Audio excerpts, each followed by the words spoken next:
Hello, everybody. This is Ty with the EQPOD podcast again, and I am joined by Dr. Jenn Hatzel. Dr. Jenn, what is going on? Hi, thank you, Ty. Thank you for having me here today. And I appreciate the amount of time that it took for us to get connected, given that it was the middle of the breeding season when we were first introduced. So thank you for your patience and waiting for me to have some free time.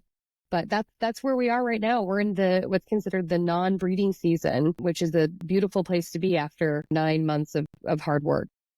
Yeah, I am very surprised by how many people that don't understand the breeding season. When you say the equine breeding season, if you're not within the industry, you're like, well, get over it. Like it is what it is. But it's like, no, you are consumed from sun up to sun, actually before sun up to well after sundown. And Yeah.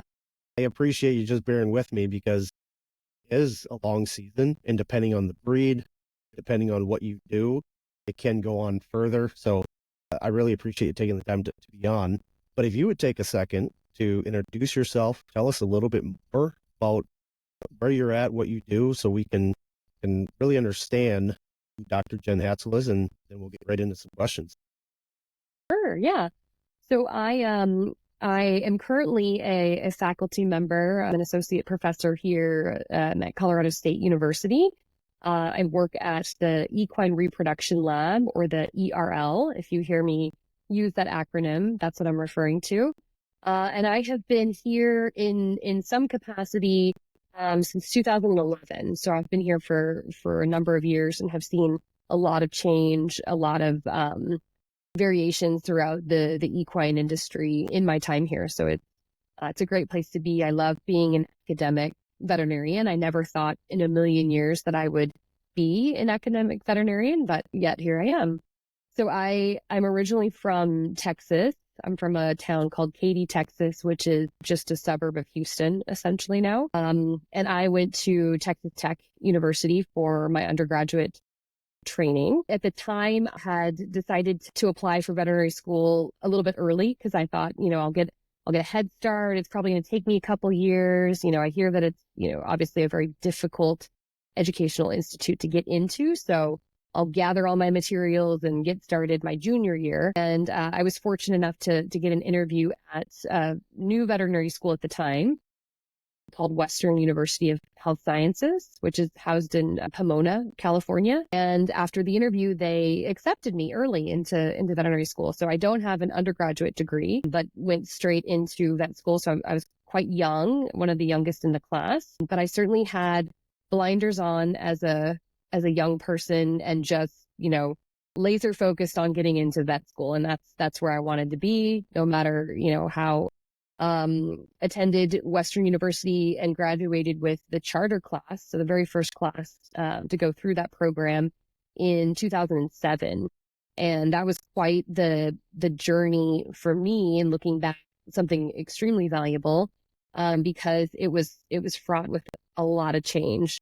Like if you want to turn somebody's life upside down, you take a type A vet school student and throw them into a program that's brand new, and it's 100% problem-based learning. So no didactic lectures, no lab in a traditional sense. It's all a very different way of learning. We all were, completely thrown for a loop, but we managed to make it through. And from that point, I applied to and was accepted into a rotating internship program, which is what a lot of equine veterinarians do after they graduate to gather more, hands-on experience and kind of learning as how to go about your career when you're just a baby doctor. So I went to a practice called Peterson Smith Equine Hospital in Ocala, Florida.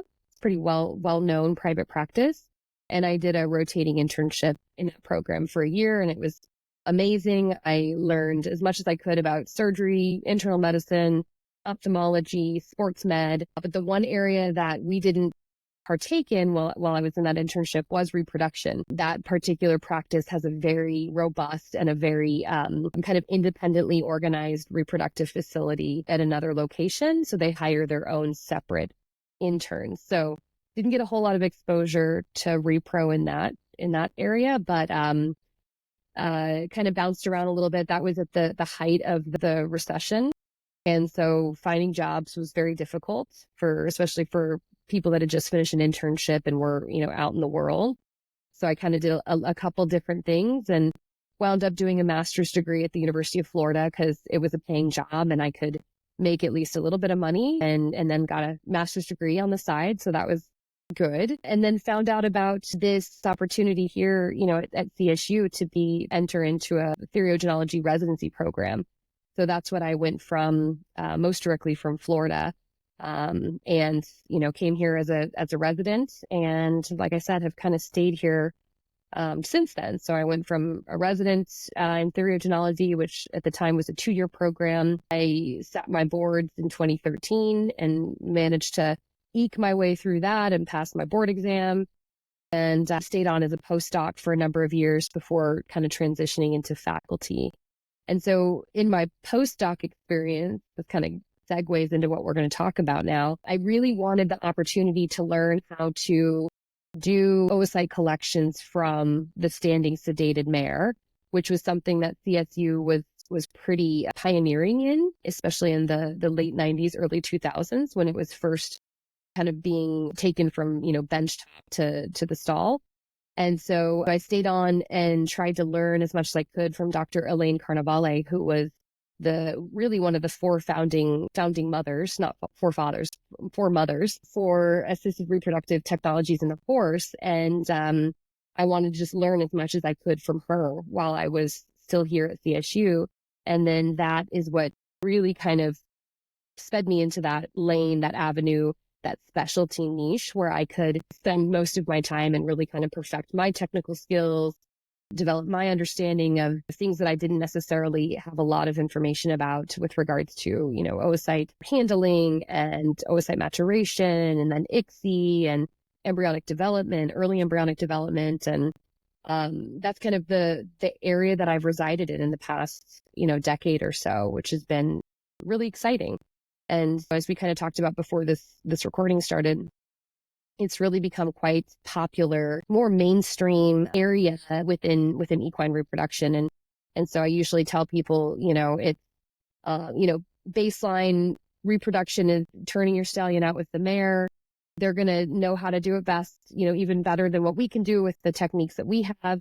But if that fails for some reason, then the next level is, artificial insemination, maybe frozen semen, that sort of thing. And then embryo flushing and transfer after that. And you don't really land in the space of assisted reproductive techniques until you've kind of exhausted some of those other reproductive procedures for most part. So that's where I see, what it is that I do on a daily basis. Yeah, that's exciting stuff. Of the conferences that I go to, I think ICSI and AI are probably the most talked about. It's very, I wouldn't say controversial, but it's very newish yet, right? There's advancements that are constantly happening. So I wanted to ask you, in your decade or so in this industry or in this field, what techniques have evolved that you're like, when I started, we didn't have it. Like, you never really talked about it. Like, what are you doing now that you didn't do 10 years ago?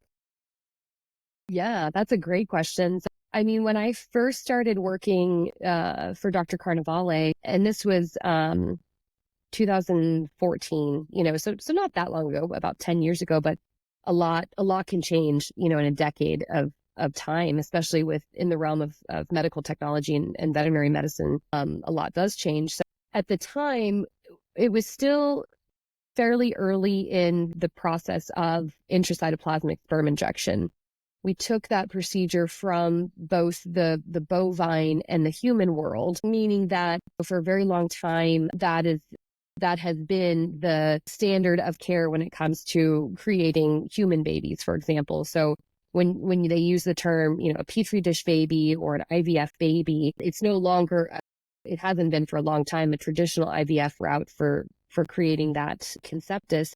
It had been intracytoplasmic sperm injection. So that model in the human fertility world was a great one for us to utilize for horses. And, what do we do for these older mares or mares that have had some sort of a traumatic injury or something such that they're not able to carry their own pregnancy or even be able to donate an embryo because something has happened and that's not a viable option anymore. So it sprang from that. And because it was so new when I first started working with Dr. Carnevale, we were still doing what was called oocyte transfer. So that's a technique that's not utilized very much anymore. And what that required was for us to gather oocytes in the same way that we do now, but to gather more of the preovulatory dominant oocyte from a mare and hold on to that for 24 hours in a special incubation system.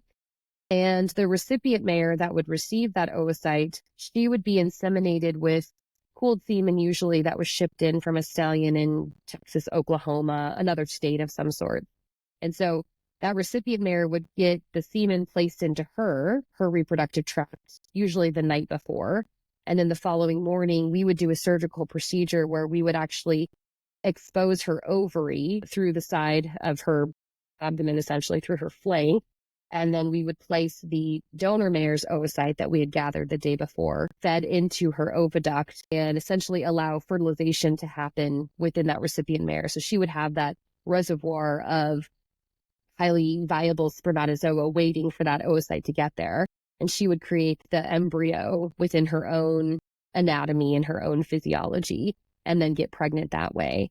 And so it's a lot of steps to get to a pregnancy generated through that mechanism, but it was quite successful. It was quite good for mares that had donated good quality oocytes and stallions that had good quality semen. Where we started seeing trouble was when the owner wanted to select a stallion that had poorer quality semen or maybe only a certain amount of semen available. And that's where we saw those success rates kind of drop. So that's where ICSI became a bit more of a popular technique because now we could control a little bit of the spermatozoa selection aspect on our end and just pick that one sperm that we felt like subjectively was the best one for the job and perform that intracytoplasmic sperm injection procedure. At the early part of that, we still then transferred those early embryos. So we would do the ICSI procedure. We would allow that early embryo, early conceptus, early zygote to get to a 4 or 8 cell stage. And then we would still do that surgical procedure where we would have a recipient mare expose her ovary through a flank incision and then place that early zygote into her oviduct and allow her to get pregnant through that method. And we did that for a number of, probably not a number of years, but at least a year from the point that I kind of started. It wasn't until the 2015, 2016 that we really started allowing embryos to culture within a system in a in vitro environment, so not within a mare. And that's what has kind of, pushed forward since then. So like I said, it's been around for a while. And I would, owe a lot of that early work to people like Dr. Elaine Carnevale, Dr. Katrin Hinrichs at Penn was extremely valuable in kind of pushing a lot of that early work to get to a point that it is now where it's so commercially available. It seems like there's a new ICSI lab popping up at every street corner, like a Starbucks almost, that you can just kind of go anywhere. The newest technology that has come forward, and I'm sure you've heard a little bit about that, to me is just mind-blowing because it's always been taught that traditional IVF doesn't work in the horse, and people have spent their career trying to get it to work. Traditional IVF where you take a bunch of eggs and take a bunch of sperm and throw them in a dish and let them do their own thing. There was always something about the equine oocyte or the equine spermatozoa that disallowed that to happen. And so that was dogma for a very long time, that don't waste your time trying to make it happen. It's never going to happen. It's a dead end, essentially. Recently, as in, the past 2 years, Dr. Hinrichs' group out at Penn have published some really promising data where they have been able to repetitively create embryos, pregnancies, and then foals born through a traditional IVF mechanism. And so a lot of people see that as the next frontier, the next technology that we might be able to utilize on a more commercial basis that people with labs and expertise are able to do. And I understand other labs have been trying, throughout the past couple of years to make it successful in their lab. And there's going to be this period of time where there's a lot of troubleshooting and there's a lot of figuring out the ins and outs of making it successful in your own hands. But I can't help but think that it's, it's probably the next wave of technology. Sure. So then with this IVF that you're mentioning, what's the benefit? Like, who cares? Awesome question, right? Because you would think that, right? We've got this ICSI technology, so why do we need to worry about IVF? Well, along with ICSI comes a lot of other headaches, a lot of other areas with which facilities don't necessarily have the expertise or the revenue to be able to provide the important parts of it. You've got to have, a working lab that can handle, oocytes and be kind of a clean room essentially, which you would need to have for IVF either way. But in that, you also have to have, a number of incubation system, different incubators that are required to support oocytes and then developing embryos.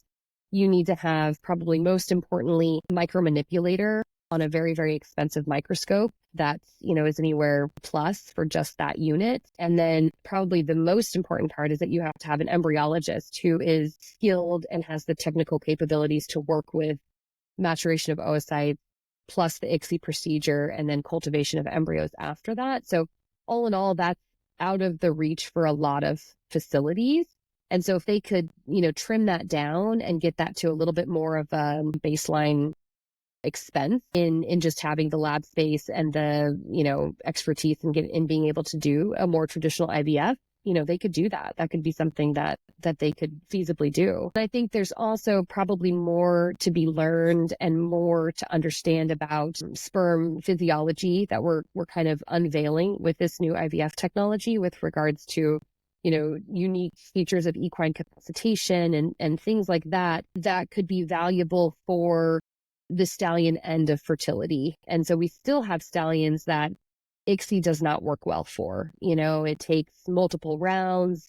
Sometimes it doesn't work at all. You wind up with no embryos from this particular stallion. So I really see IVF as a valuable tool for that aspect as well, and really unveiling some of these individualistic stallion problems that maybe we can work through, maybe we can't. Maybe they shouldn't be in the breeding line anyway. That's a whole nother ethical discussion right there. But we're going to be learning so much more about them, I think, through this avenue. So it provides a different lens to look at assisted reproduction. Yeah. So it sounds like it's just going to be expensive. The inner critic in me says, what we've done in the past has worked. Like, again, with IVF, who's it for? Mm-hmm. Who's going to use IVF? Like, what scenario would IVF be the best option versus just sending them out in the field and letting them do their thing and let nature take its course? Mm-hmm. Yeah, no, you bring up a great point. And the other thing I probably should have mentioned too is that the goal for traditional IVF would be to generate probably more successful embryos than what could be generated through ICSI. We know that by doing that sperm injection procedure, we're causing some damage to that oocyte, and some of them overcome that and still can create a viable embryo.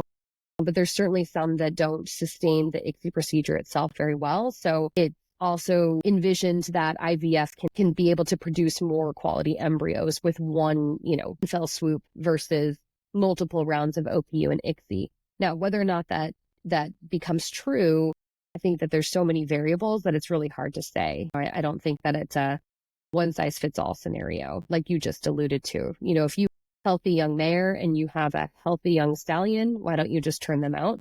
They're going to be 1,000 times better at reproducing than anything that we step in and try and control. Right.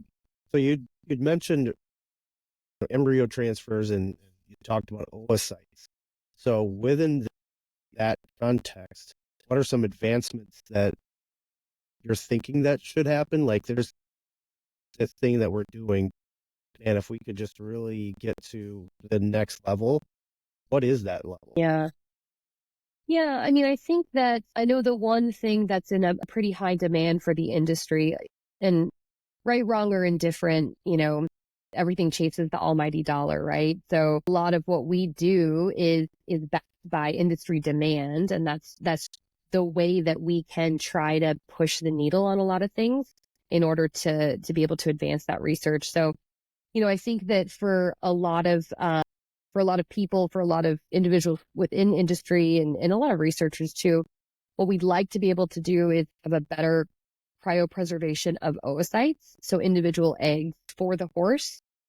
It has been reported a couple of different groups have done that successfully, just not repetitively enough for different labs and facilities to offer it on a real, true commercial basis. This would be akin to, really promoting for young women who are interested in really pursuing their career during their prime reproductive years to go ahead and, collect eggs, freeze your eggs, use them later. When you're older, we hear that as women, especially in a professional type environment.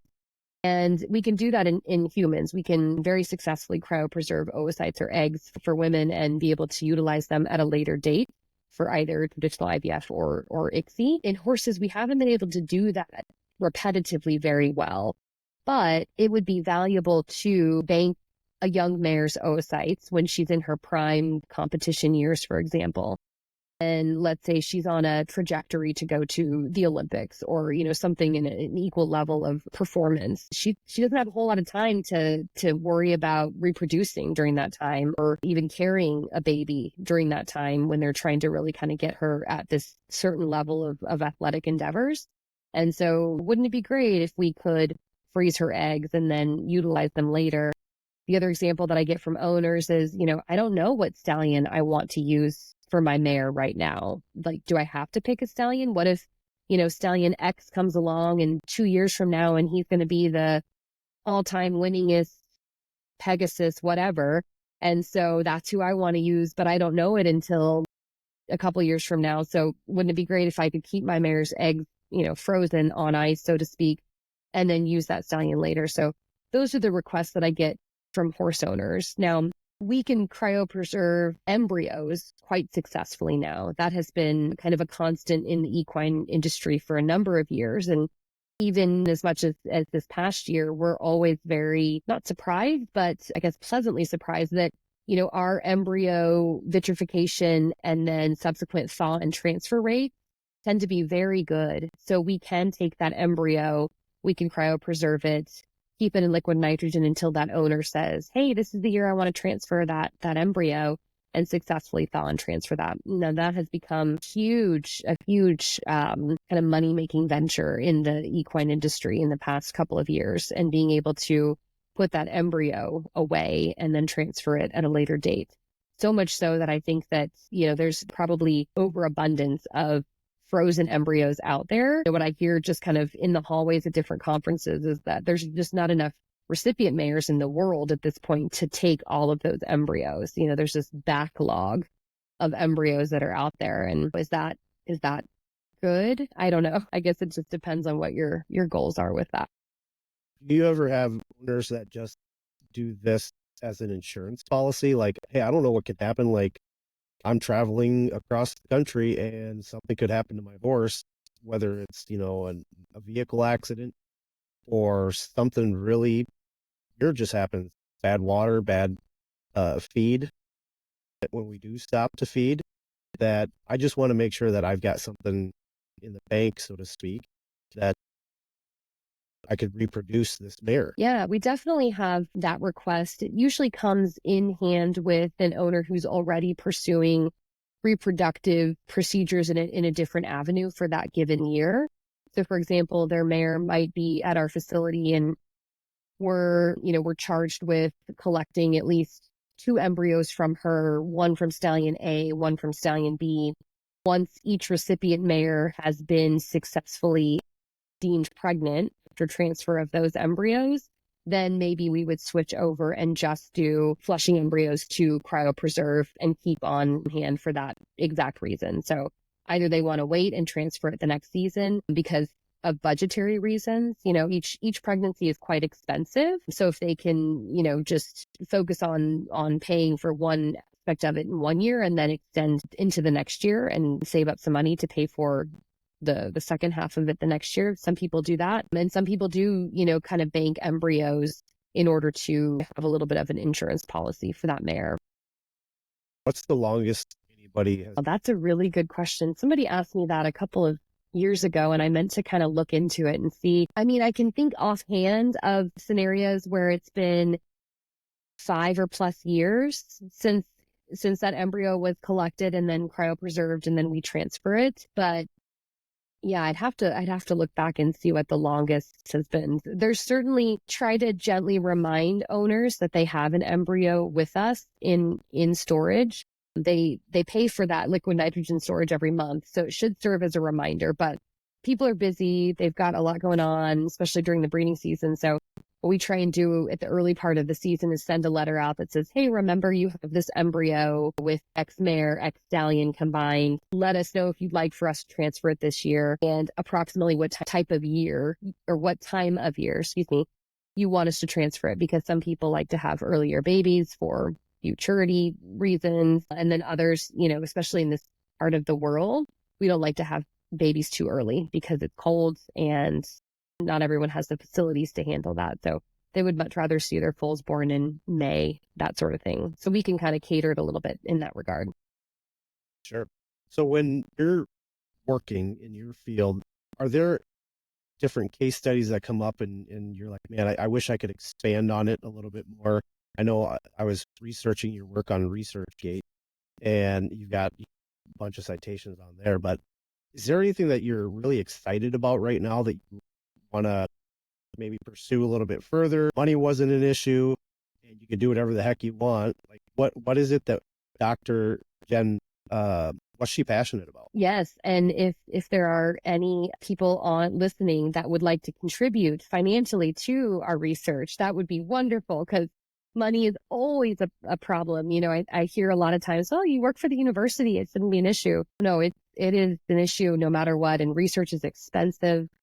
Research with horses is very expensive. We hit a lot of barricades when it comes to trying to solve some of these problems. So I think I guess I'll talk about the area that I'm the most passionate about, just because I enjoy it the most. When people ask me what's your favorite part of what you do, and of course seeing foals born from the techniques that we utilize, whether that's OPU and ICSI or just a traditional breeding, that's the end success for me, is to see that healthy foal be delivered successfully, the mare recover from parturition successfully, and everyone goes on to live a happy and healthy life. But in the interim, kind of on the day to day, one of my most passionate areas is helping people that have lost a mare, an unfortunate event, maybe a disease of chronicity, a whole variety of reasons, right? Horses, we joke, just have their hoof on the disaster button waiting to press it at any moment. So they tend to do silly things and can suffer from that. So what we can do, and what we do quite frequently here, is have an owner or a referring veterinarian ship us that mare's ovaries, and we can collect oocytes or eggs directly from her ovaries, and then utilize our intracytoplasmic sperm injection technique to create embryos, for these owners to potentially propagate those genetics that they might have lost, in that loss for that particular mare. And it's a salvage procedure in a lot of ways, but and it certainly doesn't work 100% of the time. But what I find is when it does work, it's a huge success, and everyone is extremely gratified at the end of it all. And if it doesn't work, then a lot of owners find some necessary closure, in the death of their animal, that they went to the extreme. They went to the very, very edge of state-of-the-art technology to try and, continue that line of that particular horse. And I think they find some peace in that as well. That's probably the area that, we find the most satisfying in what we do. So, in that realm, we're always looking at ways to improve that, because it isn't 100%. I don't know that it ever could be, but there's certainly areas that we can improve. And whether that is, our method for collection technique, our method for handling oocytes, our method for maturing them or supporting them in an environment, while they're outside of the ovary. And then that kind of follows along with after they're an embryo. Those are the areas that I find kind of the most interesting. And course, when you start digging into areas like that, you start unearthing knowledge about physiology, oocyte physiology, and early embryonic development that you may not have known beforehand. So it's kind of a multi-purpose area, but that's probably the realm that gets me the most excited. I think the opportunity to learn more about, post-mortem oocytes harvesting and successful embryo creation from that can then also be carried on to other species as well. And I find a lot of value and, kind of personal satisfaction in thinking that maybe the work that I'm doing could be extrapolated and utilized for other endangered species, species that are kind of at the brink of extinction, that if they only knew what we do in the horse, maybe they could use that for that type of animal and have some success there. So that's kind of my other angle of interest in that particular procedure. Yeah. So any listeners out there that have a couple $100,000 that they want to put to good use, you can either reach out directly to me or to. Thank you. Yes, I appreciate that. Yeah. No, the post-mortem side of it is really interesting because we never hear about it, right? Like you talk about, we want to do this in case the horse dies or in case we don't have any other options. So it's like, okay, what happens if the horse dies and we didn't do that? What are the options? Yeah. So that's really exciting. I was reading that on your bio on the CSU website. I'm just like, I never really thought about that. Kind of morbid, but that's kind of cool. It's morbid, but I find that, like anything, preparation is the key to success in a lot of ways. And so I really encourage both horse owners and then especially young veterinarians who may not know that this is an option to encourage their clients. Have these conversations now before your horse is dead, inevitably on a Friday at 5 p.m. on a holiday weekend, because that's always when these things happen. And that way you're prepared. You're ready. You know that the technology exists. You know where to send them. You know what to do. You're not trying to grapple with the grief of losing, potentially your best friend, your best mare, your best everything. And then make these really important decisions. Have that conversation now. And then that way that, oh, yes, this is one that I would pursue that for because she's worth it, either monetarily or emotionally. And we get, we've gotten ovaries from all over the country with people, trying to salvage kind of that last line. I think other than getting a phone call from someone in Hawaii where I just simply couldn't fathom that the distance with which they would have to go through to get to me would work. But otherwise we've taken ovaries from kind of all over the. No, there's a dark cloud. It's not even a dark cloud, but it's like the future of equine stereo is so exciting, but so unknown that we don't know what's coming down the pike yet. With your work in academia, with a lot of the breeders and the ICSI labs, like you'd mentioned, there's a new one popping up, like, it's a Starbucks. We don't know what's coming next. So with all of the studies that are coming out, with all of the different case studies, I mean, it's really exciting time to be a therio, especially within the equine world.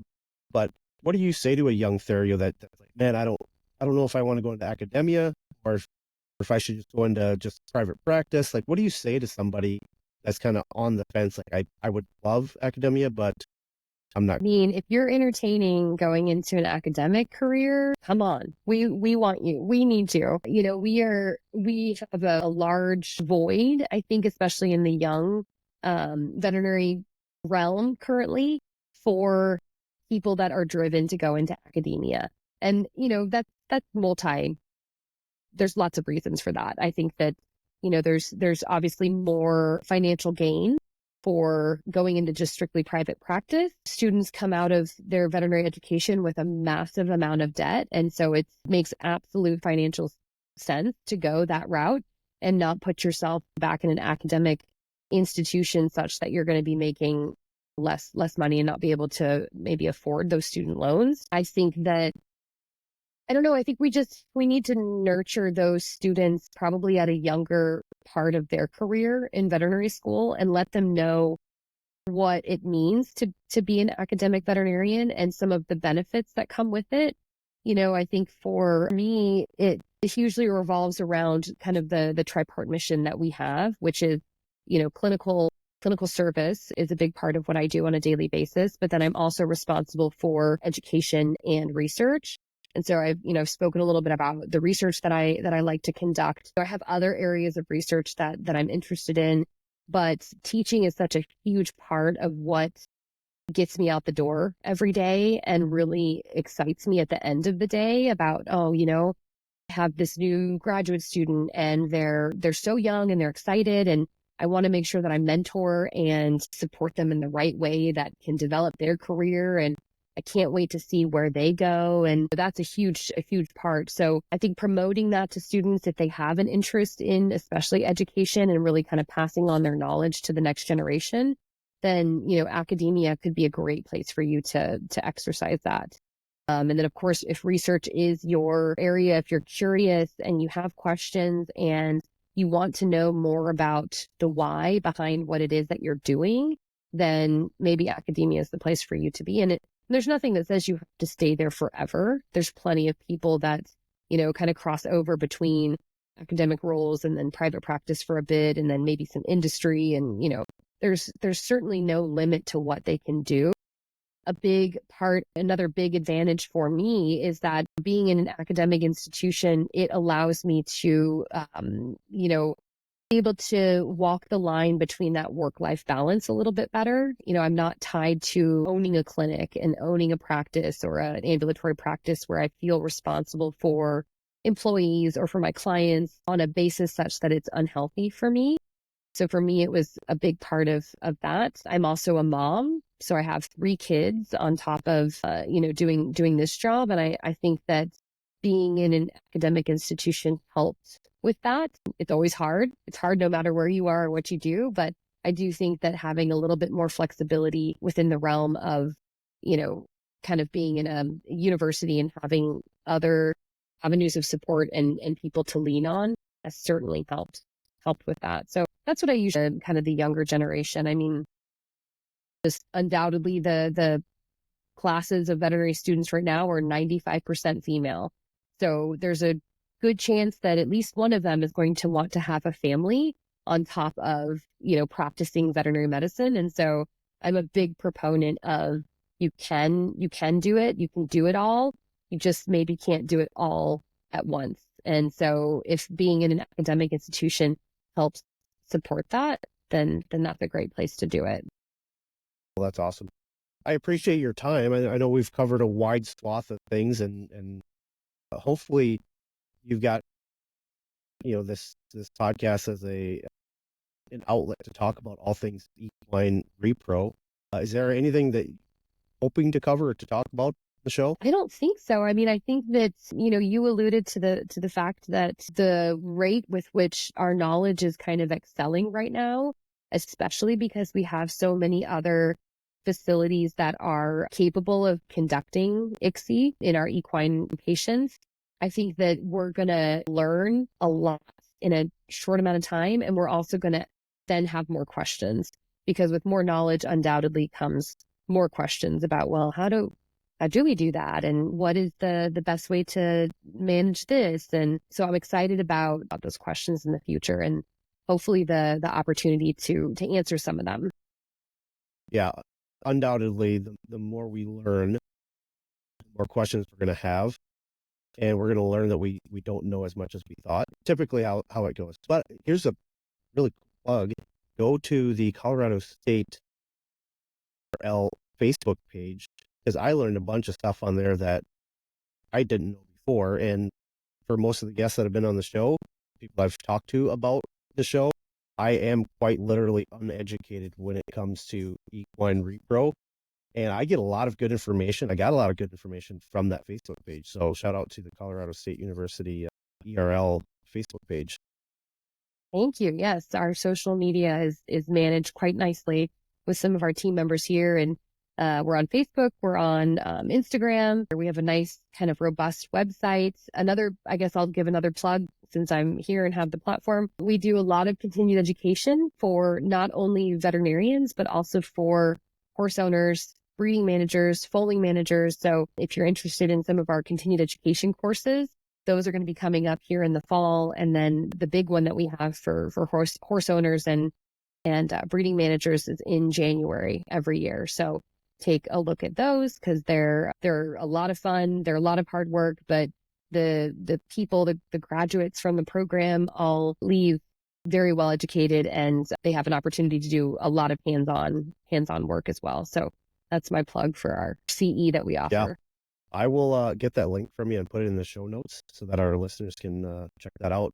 And I think it's a good way to just connect with other people. You know, when you are hands-on like that and you meet people that you wouldn't meet in a regular day, that's just good network.